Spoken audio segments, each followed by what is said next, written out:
बिस्मिल्लाहिर्रहमानिर्रहीम।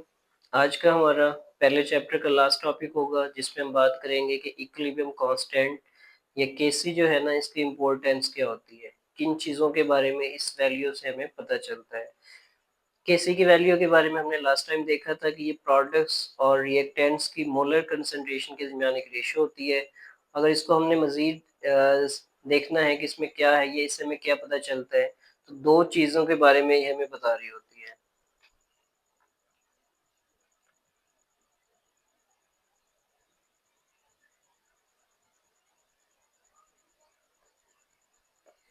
पहली चीज है डायरेक्शन ऑफ रिएक्शन।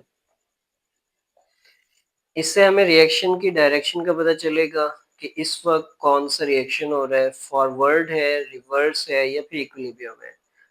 दूसरी चीज जो हमें इसकी वैल्यू से पता चलती है वो है एक्सटेंट ऑफ रिएक्शन।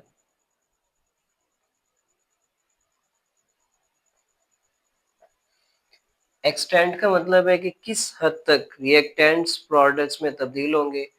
क्या जिस वक्त इक्विलिब्रियम कायम होगा सारे के सारे रिएक्टेंट्स प्रोडक्ट्स बन जाएंगे, या सिर्फ 10% बनेंगे, 20% बनेंगे, 50% बनेंगे, कितने बनेंगे। तो इससे हमें रिएक्शन के बारे में कुछ अंदाजा हो जाता है कि ये रिएक्शन कितना अच्छा है, क्योंकि हमारा मकसद प्रोडक्ट्स बनाना है। जिसमें प्रोडक्ट ज़्यादा बनेंगे उसका मतलब है कि वो रिएक्शन ज़्यादा सूटेबल है, उसको इंडस्ट्री के अंदर आसानी से करवाया जा सकता है और ज़्यादा जो है वो फ़ायदेमंद साबित होगा। अब हम पहली हेडिंग को थोड़ा सा डिटेल में देख लेते हैं कि डायरेक्शन ऑफ रिएक्शन अगर हमने फाइंड करनी है तो वो कैसे पता चलेगा। एक हमारे पास रिएक्शन है हाइड्रोजन आयोडीन का।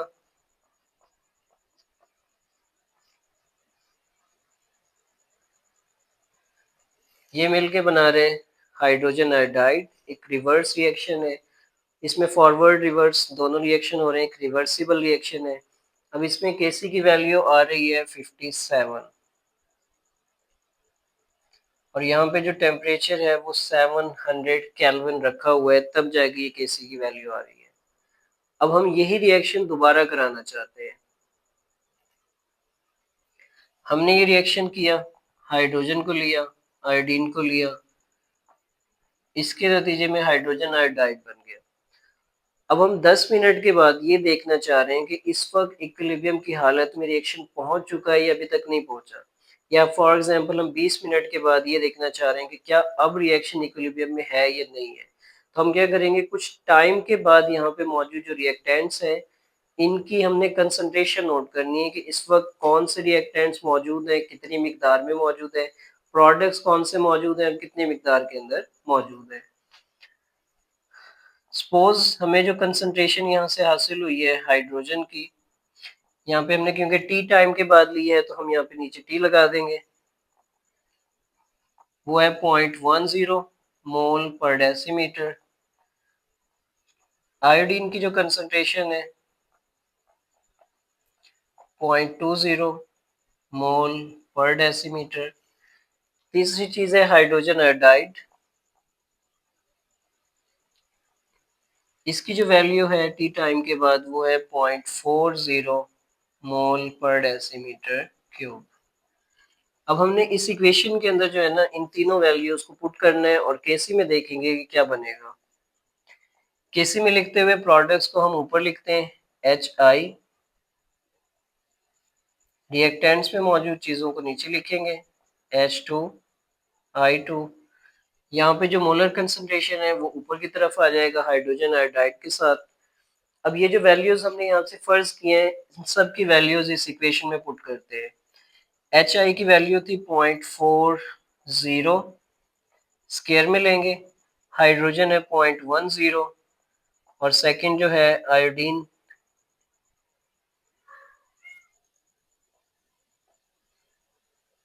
आयोडीन की वैल्यू है 0.20।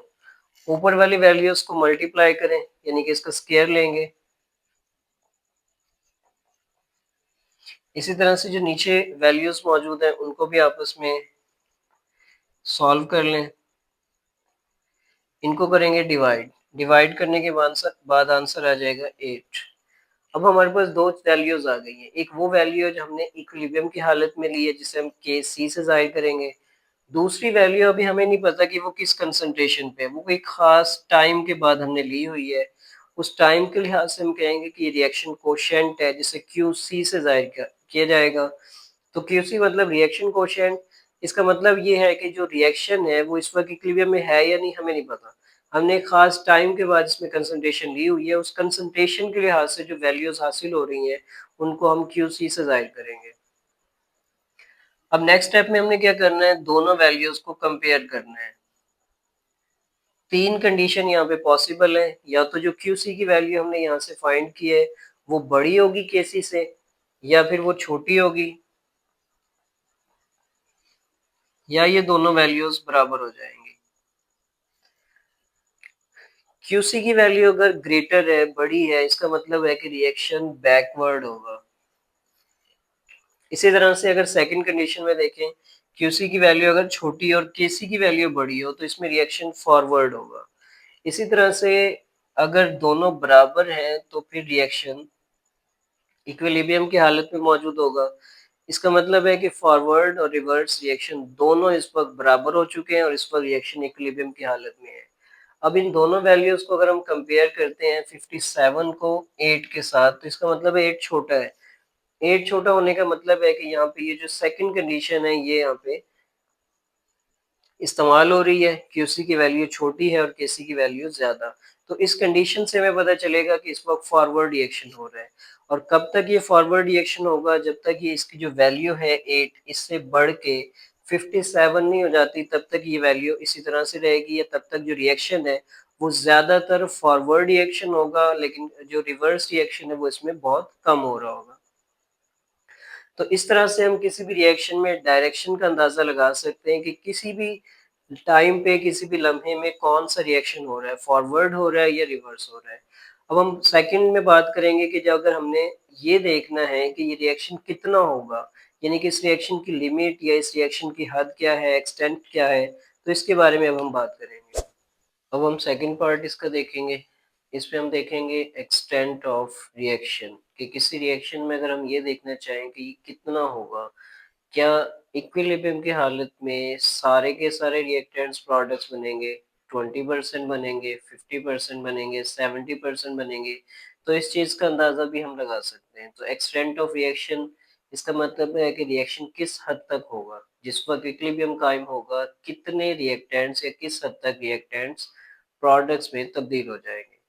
अब इसका अंदाज़ा हमें तीन चीज़ों से होगा। पहला है large value of KC.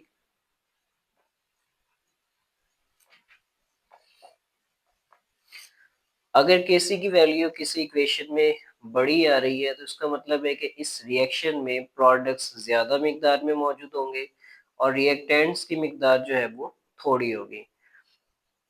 For example carbon monoxide, इसकी ऑक्सीडेशन करते हैं, इससे बनेगा कार्बन डाइऑक्साइड। अब इस रिएक्शन में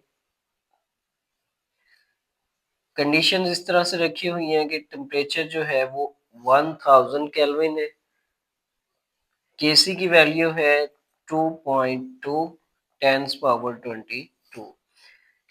केसी की वैल्यू बहुत बड़ी आ रही है। बड़ी वैल्यू का मतलब है कि इसमें प्रोडक्ट्स ज्यादा हैं। रिएक्शन कराने का मकसद होता है प्रोडक्ट्स बनाना। अब यहाँ पे प्रोडक्ट्स ज्यादा मिकदार में मौजूद होंगे और जब इक्विलिब्रियम कायम होगा तो जो रिएक्टेंट्स हैं वो थोड़ी मिकदार के अंदर मौजूद होंगे। तो ये रिएक्शन फेवरेबल है। इस रिएक्शन को अगर हम कराएंगे तो हम ज्यादा मिकदार में प्रोडक्ट्स बना सकते हैं। इसी तरह से सेकंड हेडिंग है small value of KC.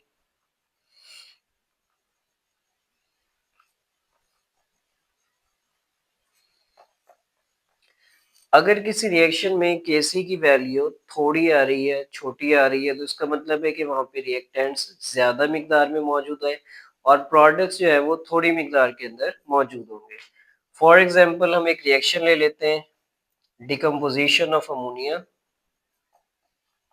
Ammonia को अगर हम डिकम्पोज करते हैं तो वहां से नाइट्रोजन और हाइड्रोजन दो गैसेस बन रही हैं।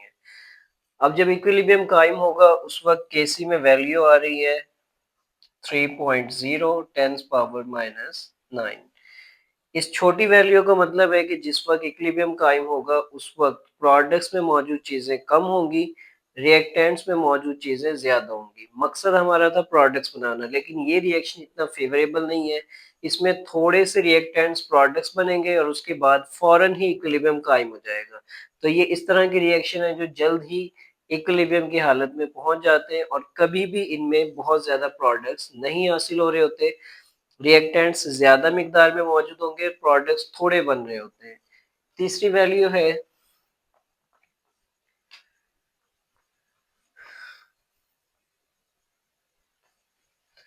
not large, neither small value of Kc। अगर कोई ऐसा रिएक्शन है जिसमें Kc की वैल्यू ना तो बहुत बड़ी है और ना बहुत छोटी है, इसका मतलब है कि रिएक्टेंट्स और प्रोडक्ट्स दोनों बराबर मिकदार के अंदर मौजूद होंगे। फॉर एग्जांपल N2O4, इसकी डिकम्पोजिशन देखते हैं, NO2 के अंदर कन्वर्ट हो जाएगा। Kc की वैल्यू है 0.211। इसमें Kc की वैल्यू ना तो बहुत बड़ी आ रही है जैसे कि ऊपर वाली इक्वेशन में है, और ना ही माइनस में है या नेगेटिव वैल्यू है। तो इसका मतलब है कि दोनों चीजें बराबर मिकदार में मौजूद होंगे। जितने रिएक्टेंट्स होंगे तकरीबन उतने ही प्रोडक्ट्स भी इस हालत के अंदर मौजूद होंगे। तो इन तीनों में से अगर हम प्रोडक्ट्स के बारे में देखें तो शुरू में प्रोडक्ट्स ज्यादा हैं, छोटी वैल्यू का मतलब है प्रोडक्ट्स कम होंगे, और दरमियानी वैल्यू का मतलब है कि रिएक्टेंट्स और प्रोडक्ट्स दोनों की मिकदार इक्विलिब्रियम की हालत में बराबर होंगी। ये था हमारा इस चैप्टर का लास्ट टॉपिक। नेक्स्ट चैप्टर में हम मिलेंगे जिसमें हम एसिड बेस और साल्ट के हवाले से बात करेंगे, उनके बेसिक कॉन्सेप्ट्स के हवाले से, रिएक्शंस के हवाले से बात करेंगे। यहाँ तक अगर आपको वीडियो अच्छी लगी हो तो वीडियो को लाइक करेंगे, चैनल को सब्सक्राइब करें। अगर आपको कोई क्वेश्चन हो तो कमेंट्स में सवाल लिखेंगे, इंशाल्लाह हम आपको उसका जवाब देंगे। मिलते हैं नेक्स्ट वीडियो में, तब तक के लिए अल्लाह हाफिज़।